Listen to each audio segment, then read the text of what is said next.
I silenced you, I'm sorry, but just for our comfort. So I did make a presentation about task 2.2 to kind of show you an example in the initial formal brief.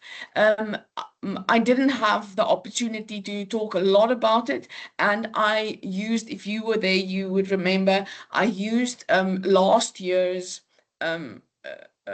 example, which was quite a bit of a different version of this type of question. So this is why we specifically talk about 2.2 today. And I hope after today you will have a better idea. Of course, you're welcome to contact me via email to ask about this specific task if you still feel after today that oh, so many people in the lobby that you still don't quite get. Sorry, it's lobby. You still don't get some aspects of it. So I'm going to share my screen. Oh, no, let me just get this presentation ready before I share a screen. There you go. It's a bit of an informal presentation as well, so there might be a typo here and there. I just quickly put it together. So excuse me if there is smaller things wrong in it. It's for demonstration purposes for today, because I want to show you like a graphic and this and that. Okay, so graphic should be on the screen. Can you see the graphic and not looking at me anymore? I guess so, yeah. Good. So assignment 2.2, task 2.2. Now I must just get it on this, open on this side. Follows, of course, 2.1. I'm not going to talk about 2.1 again. That is a description of the different paradigmatic positions, and task 2.2 links to it. But because you have to choose two positions and use them for task 2.2, but let's not spend our time repeating the positions again. You know them from the initial prep session, and they are listed, and you should be able to describe them easily. So assuming that task 2.2 is about the manifestation of paradigmatic positions in research. And you are tasked with choosing two of the positions you described in 2.1.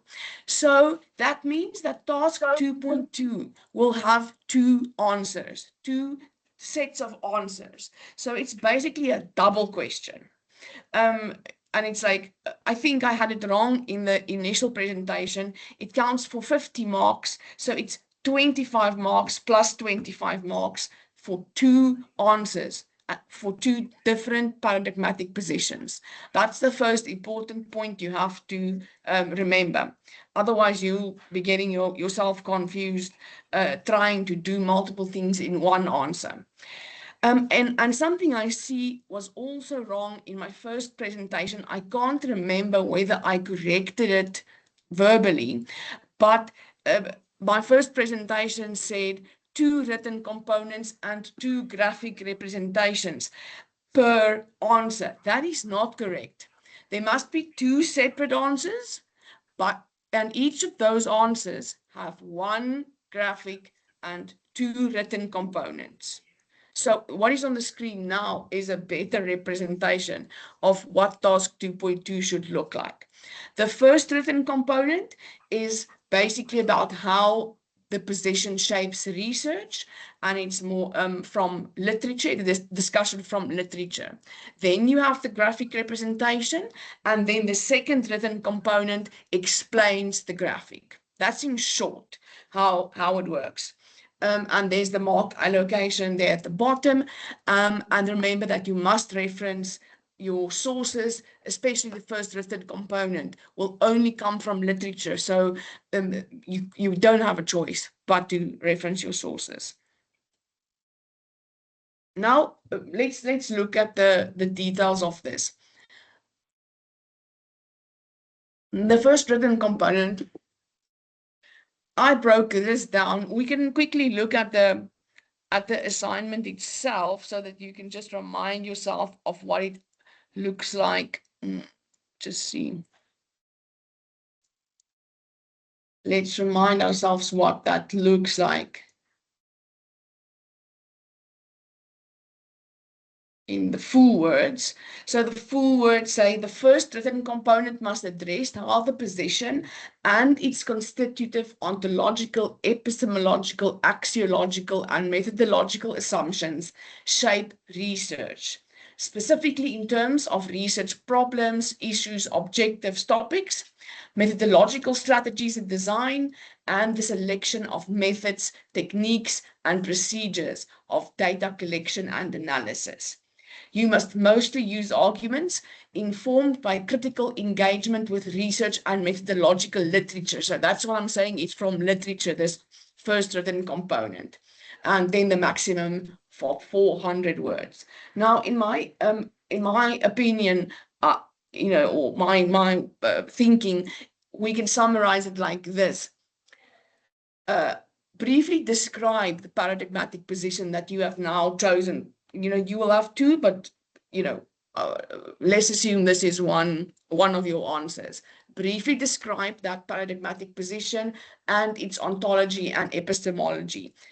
You don't have to repeat the whole thing you had in 2.1, just like a short summary, especially of the things that are relevant to this answer. For instance, in my opinion, I would link ontology and epistemology to the methodology in a sentence or two, and not discuss these things separately. Because this whole question is about how things fit together, right? And you'll see in the next slides when I apply this, how this can work. But what I would have done is I would just briefly state what the paradigm is about and say that this paradigm's ontology is this, the epistemology is this, and these things inform a methodological assumption that looks basically like this, one or two sentences. Then describe that methodology briefly. So if it's quantitative methods or qualitative methods, that's the basic two, but there could be more to say about methodology, but describe, but this is what our module is about, right? And then the next part is a little bit difficult, and you need to go and read up about it because different authors, I find that information is sometimes hidden in bigger sections. Like you don't get these things like neatly and nicely in a specific section of a textbook. You need to go and find the information. But certain methods and certain paradigms are linked or suitable or like make sense for specific types of problems and objectives.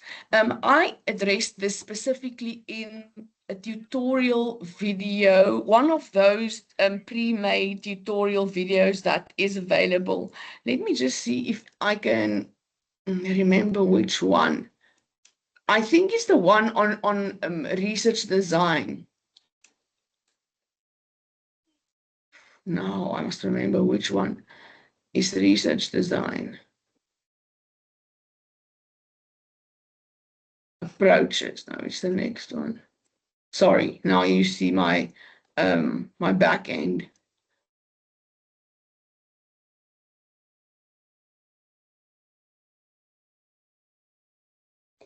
Yeah,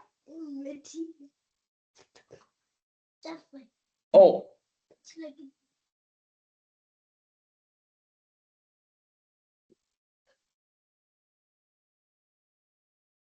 see, I think this, this gives you an idea. Tutorial, what did I say now? 6. I think I addressed some of this last point on the slide in this tutorial, because some research designs are kind of known to fit with certain paradigms. So, for instance, empirical research, we usually associate it with quantitative studies, and in our case, positivist research and quantitative methods. Let me just see what the next one says. And some designs are also more suitable for certain types of research. So quantitative research, we often associate it with causality, descriptive research, explanatory research, where qualitative research is often more associated with exploratory objectives, and critique, and so on. So those type of links, they are not the easiest to find, but watch this tutorial, because I can't remember exactly what I say in it, but I do address that link in the tutorial, and I might even be giving you some sources to go to. But all right, so you must state the types of problems or objectives, the types of methods and methodological details that are suitable for the methodology that you already now linked to your paradigm.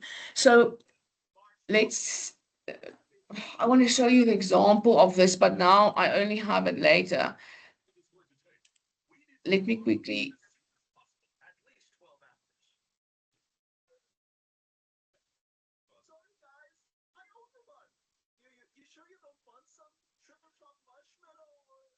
Okay, so this is the an applied one. I wanted to only show it later, but let's say you choose positivism. So then you briefly describe positivism and highlight the fact that positivism has a realist ontology and an objectivist epistemology, because realism and objectivism are pretty easy to link to quantitative research. And because you have to now then, in the next kind of part of this written component, link these assumptions to a methodology, like choose the ones that can get you to the methodology. So link realism and objectivism to quantitative research or an empirical research. Then describe quantitative research as a suitable approach for positivist work. Link quantitative research to problems and objectives that are, for example, descriptive and focus on the relationships between variables. Can you see how this, it's, if you apply it to a specific paradigm, it becomes a bit easier to explain. Then link quantitative research to specific data collection methods like survey, structured observations, quantitative content analysis, and all the others that your textbooks, your recommended reading contains. Those are just the 3 that I'm focusing on in my example. And then link quantitative research to research processes that are structured and standardized. The ideal of objectivity when you conduct research, deductive thinking in research. So in other words, we get our variables, like if you say, let's say, quantitative content analysis, we get our coding categories from theory, and then we apply them to the content that we are analyzing. That is so we start with theory, and then we go to the real research project. That's a deductive process. So it goes from theory to measurement. Link quantitative research to the idea of quantification in some of our methods, like, again, I think now of content analysis, but it could also be true for observations. We are working with words and ideas or behaviors of people. And those things are not quantitative in and of themselves. You quantify them as the researcher when you count them, when you categorize them in a certain way. So that is a process of quantification that is part of some social science methods. And then, of course, statistical analysis is associated with quantitative research. So that first written component comes from literature. So you will have your positivism there, but you won't you won't be applying it already to a specific problem or a specific method. You are just generally describing this manifestation of positivism in your first written component. Now I'm going to jump back to a previous screen.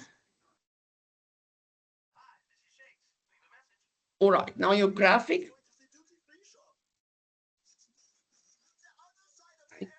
I'm confused again today. Let's just look at what that looks like in the actual assignment question. This is the second bullet there. The graphic representation that follows should visually depict, my language, the linkages between paradigmatic assumptions listed above, research decisions and processes as listed above, and examples from hypothetical or existing organizational communication research projects that illustrate the practical manifestation. Now, here comes your opportunity. In my opinion, the best idea would be to choose one example and go with that one applied example, whether it's hypothetical or whether you get it from a real research project in the library collection or from a dissertation or whatever. But the basic idea of the graphic representation is to show the links that you have been describing in the first written component in a visual form. But now you are working with an example. So your hypothetical or your real example can show those links that you wrote and show them in an applied form. The link between ontology, epistemology, and methodology must be there. The link between methodology and then the details of the specific research aspects must be there. I list them. Those are just basically, a repeat of what you had in the first written component, but they must all be included in the graphic. And I'm going to jump to the example again to show you what I mean. So let's say my problem, I should have not made these slides this way around.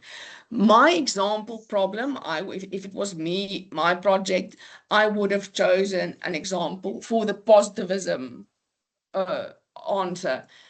A problem that is the relationship between staff retention and communication overload in organizations as an example. So my graphic in the previous slide is based on that problem. So now I have from positivism, I have in my graphic realist ontology and objectivist epistemology and empiricism, and a methodology here that I'm expanding on in this graphic by linking it to quantitative research approaches, a multi-case study design with 3 quantitative methods, a survey, quantitative content analysis, and structured observations. And then I provide some details of techniques, instruments, processes, or whatever. This list of, I can hear myself, so I'm thinking somebody might be on two devices. Or am I just hearing some of you speaking? Oh, I'm just hearing one of you speaking. Can you please switch off your mic? Maybe I must. Is that? Ah, there you go. So now I lost my place. This last column, right, where there's some details now about each of these methods. That is not a complete list. It's not even a very well organized list. It's a list to show you the kind of things we have there when we talk about techniques, processes. What are those things? Let's go back to the presentation to see that that list.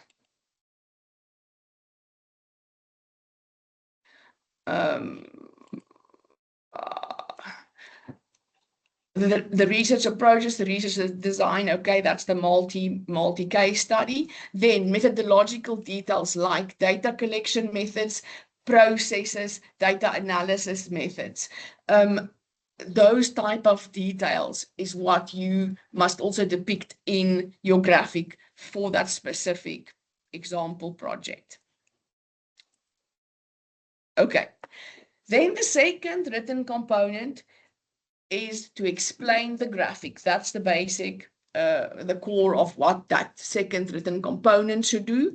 So now your graphic, what your graphic has done for you, is that it put together your kind of in principle discussion that was your first written component that came from literature, and an applied application to a specific example. Your graphic did that for you.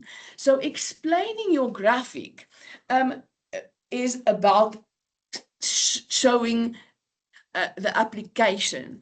And I think it's relatively easy to do because you already have all the details. You can just put them together to in an explanation. This is how I see it in these 3 bullets. Your graphic combines the paradigm, the methodology, and the research detail, both in principle and in applied form. So if you can explain the manifestation of the paradigmatic position in research by describing how the links from literature, when they are in applied form, as per your example, then provide a framework for research that are systematic and coherent. So this explanation just puts together like the theoretical discussion and the application that is already shown in the graphic. It's better to see that also in the example I made. This is an example of a graphic of a whole other project, like interpretivist position. I will share this with you so you can go and look at it. But I mean, there's a million ways that what your graphic can look like. Mine is just that pink one. It's just one way of doing it. But if I had to do the second written component, explaining the graphic, for my example problem, that is this relationship between staff retention and communication overload, I would have linked my quantitative research to the descriptive and to the descriptive research and relationships between variables that is either implied or obvious in my research problem. The relationship between variables is obvious because it is about the relationship between staff retention, variable 1, and communication overload, variable 2. So the relationship between variables is easy to link to this specific problem. The fact that we need descriptive research is implied because quantitative research is known for describing in exact terms specific phenomena. And if we are dealing with a problem like this, the concepts of relationship, staff retention, communication overload would need description, exact description, before we can start looking at the relationship between those variables. So, it's not said specifically in that problem that it's descriptive, but you can deduce from it that descriptive will be part of this project. Your graphic identifies the 3 quantitative methods that are appropriate for quantitative research, and they are also appropriate for this complex problem that is the example here. There's multiple variables, so you don't have to go that far to like explain and motivate every single decision that you make, but a survey of staff members, of why they leave, when they leave, what the communication overload experiences are, and so on. That's that could be suitable for this project. Observing staff members in terms of communication. Is there too many meetings? Are there too many meetings? Do people get too many emails?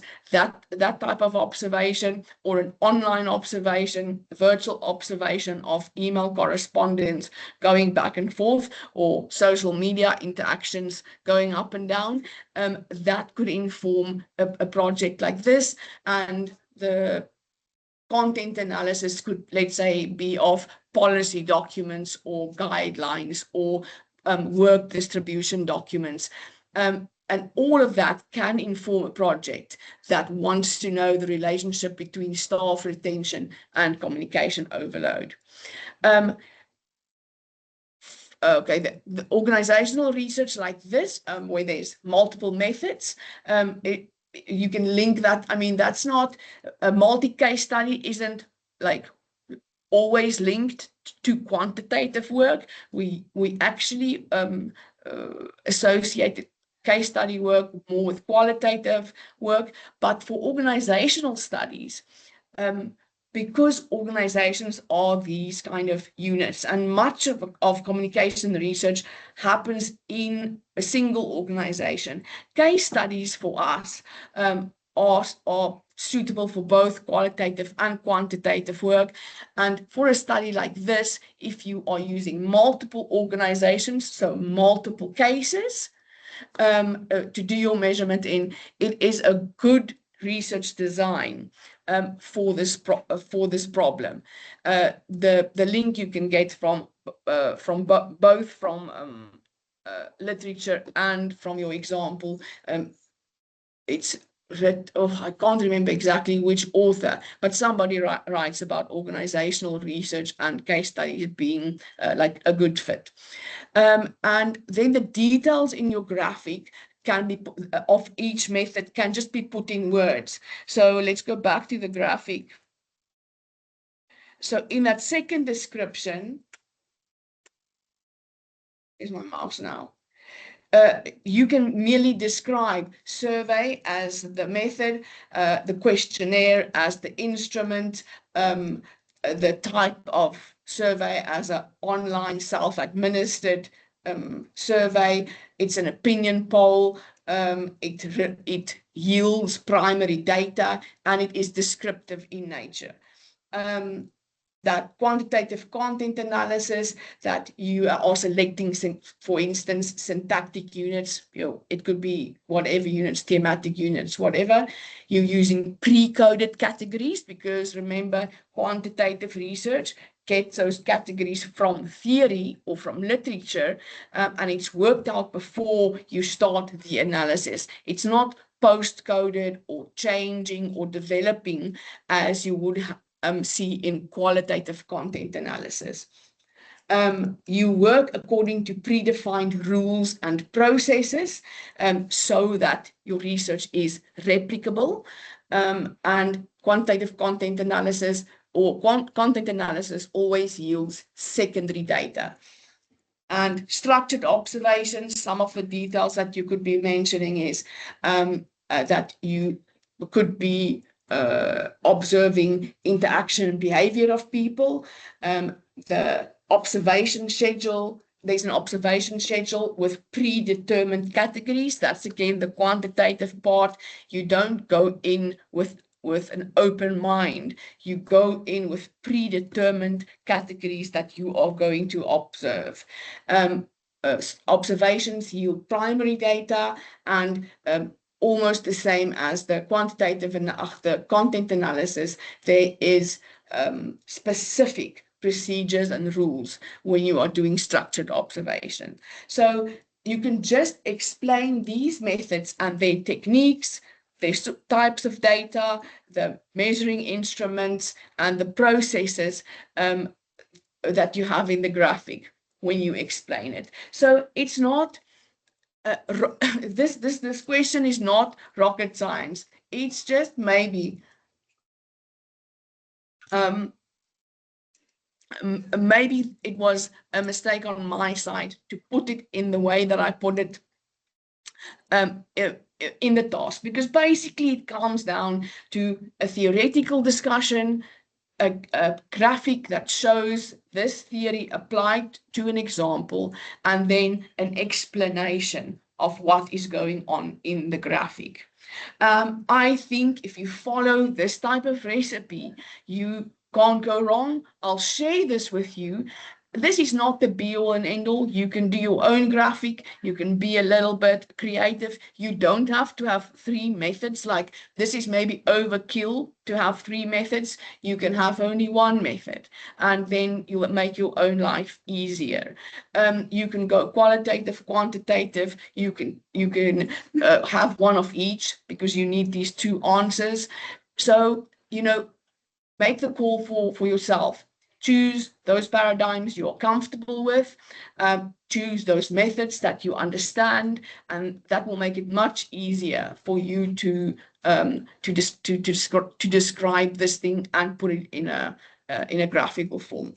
Let's maybe just as a last port of call,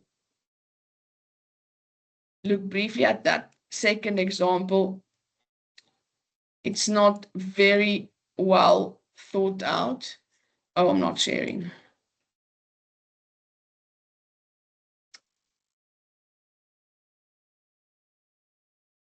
All right, this is just another example. So here, the paradigmatic position is interpretivism and qualitative research approach. So the points there is important for the context, for in-depth understanding. The processes would be, it's an ethnographic research design, a virtual ethnography. It's naturalistic and participatory. So that's the design.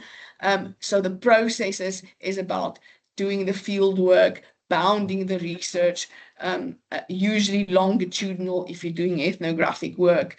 And the data collection methods are qualitative type of things that are also suitable for long-term research, things like discourse analysis. What did I do here? DM. Oh, it is a virtual ethnography, so it's online. So I just call these DM interviews. So it's like maybe chats on social media via DMs instead of traditional interviews, and social media platforms for what is the other method?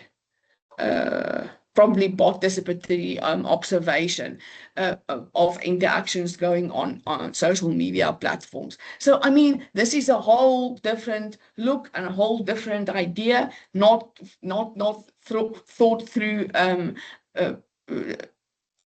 very deeply, but just to show you that it could look anyway, basically, and it could cover almost any research idea you can think of. And that is it from me. Let's use the time. There's still some time left in the hour if you have some questions, because it's not the easiest task to explain, because it can go so many ways depending on what your choices are. So if you have something to ask, now is your chance. Anybody? Okay, I'll answer. I'll quickly look at the chat.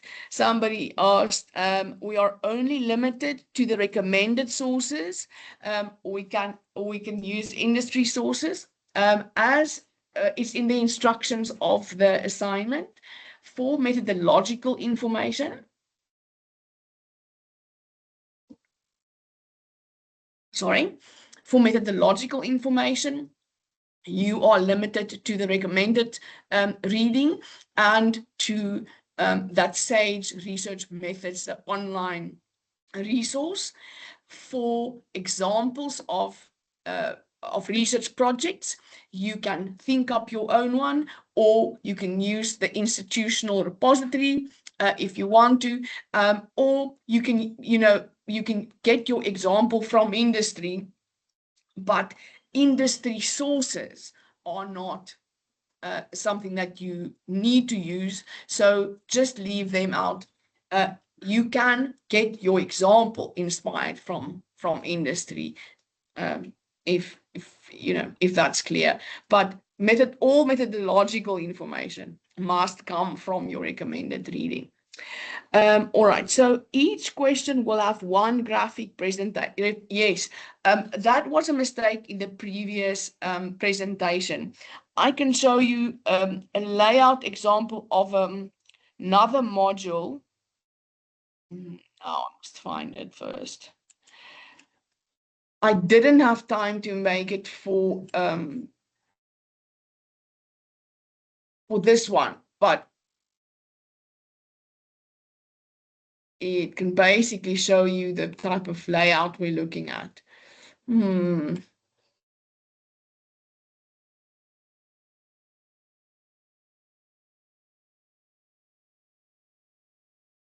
Ach, toch. Maybe it was a mistake. Now try and find this.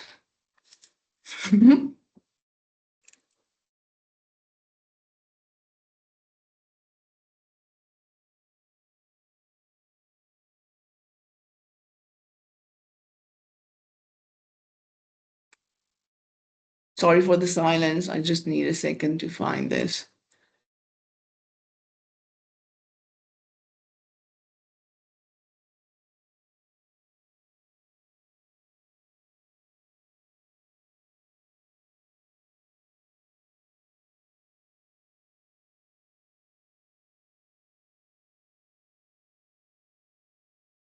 No.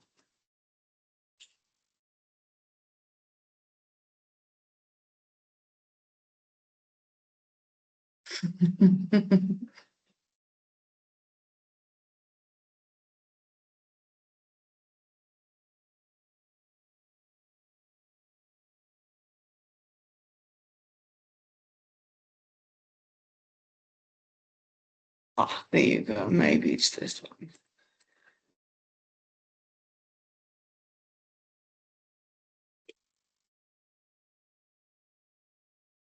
Oh, yeah. I mean, this is now completely on a different module, different content. But look at this. So this is now task 3. So for you, that will be task 2.2. Whether you use subsections or not is up to you. I don't think it's necessary for our task, but there will be first discussion here, then one graphic, and then an explanation of the graphic. That is the type of layout you are looking at. You'll have 2 sets of those, but only one graphic per answer, per position. let's stop sharing that right away. All right. Are we limited when we're designing the graphic? Are we limited to using smart art in Word? No, you may use other design tools. It's up to you. I always struggle with Word's smart art. Just make sure that it is something that you can pull into a Word document. It's not a problem if it's turned into an image, the graphic itself for Turnitin. But remember that the rest of your text must be readable to Turnitin. But the graphic itself, if you do it on another program and you have to export it as an image to pull it into Word, that's okay. Then, then you can use any program you want. Then I just wanted to ask if the self-reflection will be our introduction. I saw another presentation just clarifying that. No. For us, the self-reflection is a task, a numbered task that will have a heading of its own after the introduction. So the introduction introduces the assignment itself on the whole, and task 1 will be under a new heading. I see your hand that's up. I just want to finish this chat column. Will each question just have one? Yes. Okay, limited. Is that it? Okay, you're talking WhatsApp group. That's all good. All right. Yes, ma'am, with your hand up. You are welcome to speak. All right, thanks, Prof. For task 2.1, the overview of the pragmatic positions, there are 6 of them that Prof wanted us to define and discuss. I see the first one is decolonial, indigenous, and post-colonial. And will those be the same 200 to 300 words individually, or should I just combine them to make that 200 to 300 words? Because the second one, transformative, maybe 200, 300 words. Third one, positive, 300, 200 words. So I want to know, in the first one, is it like that, or can you just make those, all of them combined, be 200 to 300 words? No, they are at this point.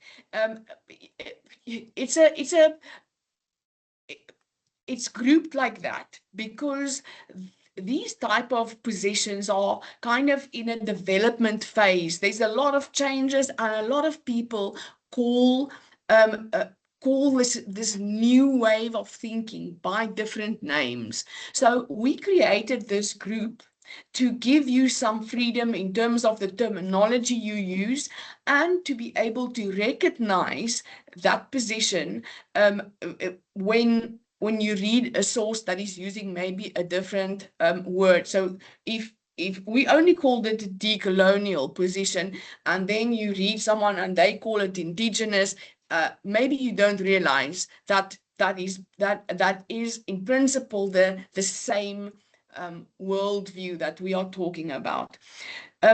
So the word count must be the same for those ones that are grouped together. But what is up to you is you can kind of group them together like by like a similar like using them interchangeably basically. That's not really accurate, because some people feel strongly that post-colonialism is not the same as decolonialism, is not the same as indigenous. But for the purposes of this module, we do kind of see them as interchangeable, because we don't want to put a specific limits on this is meaning on certain words of these positions that are still happening, they're still emerging. So for us to create, like, there is one decolonial paradigm, there is one post-colonial paradigm, and there is an indigenous paradigm, and they are separate. It feels like it's not up to us to say that. So the grouping, you can go with If you want to only talk about indigenous paradigm, you're welcome to. If you want to use those three terms interchangeably, you are welcome to. You are also welcome, if you have enough words in your overview, to say in a sentence or two, if you come across the differences between the three. If you have word count, you can say what is different between them, but you don't have more words because they are a group. If that answers your question. Thank you so much, Prof. It did. Okay. Anything else? Is there something else in the chat that I didn't see? Oh, new message I see. Yeah, the class is recorded. Smart art. All right. Any other questions? We have 7 more minutes. New message. Let's see what oh, no. No more questions? Okay, if you if you get to your question later, or you don't want to ask it right now, feel free to write me an email. I'll respond to you happily. I know task 2.2 is a bit, it depends on what paradigm you choose, how your answer will play out. So giving one brief is not the easiest. So talk to me on email if you feel uncertain about your answer to task 2.2.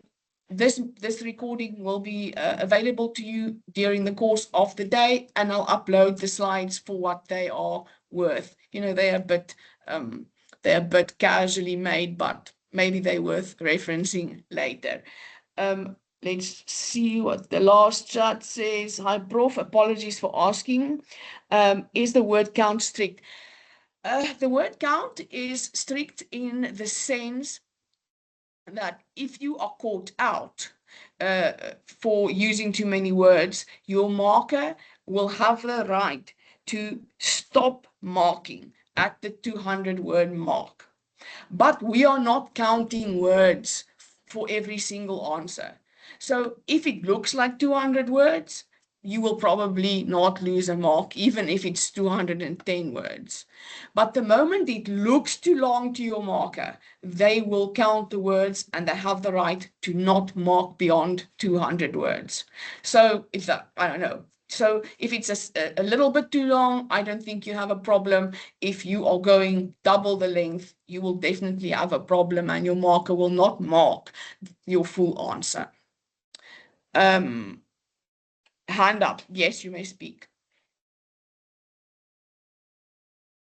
Hello, am I audible? Yes, you are. Hello, Prof. So I wanted to find out, we need clarity on something. Are we only presenting one graph or two? Is it 2 or 1? Okay. Task 2.2 will have 2 different answers, because you are doing all of this for 2 different paradigms, right? So in total, there will be 2 graphics, but per answer, there is only 1 graphic.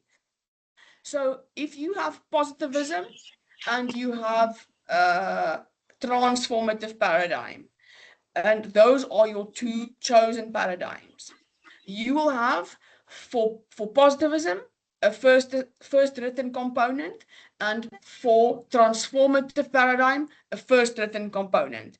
You will have 1 graphic for positivism, and you will have 1 graphic for transformative paradigm. You will have 1 explanation of the graphic, which is the second written component for the positivist one, and you'll have a second written component for the one that is from the transformative paradigm. So you have two complete answers, but in each answer there is only 1 graphic. Is that okay? Are you still? I know I made a mistake. I saw it when I made this presentation that I did it wrong in the first PowerPoint, but it is correct in the assignment itself. So But if you want to show me your two answers and make sure that you are correct, if this remains a question in your mind, you are welcome to ask me about it again. I know I probably caused some confusion by in the initial prep making that mistake. Anything else? No? All right. Let's call it a day and end the session. I'm going to stop the recording, and then let me do that before I forget.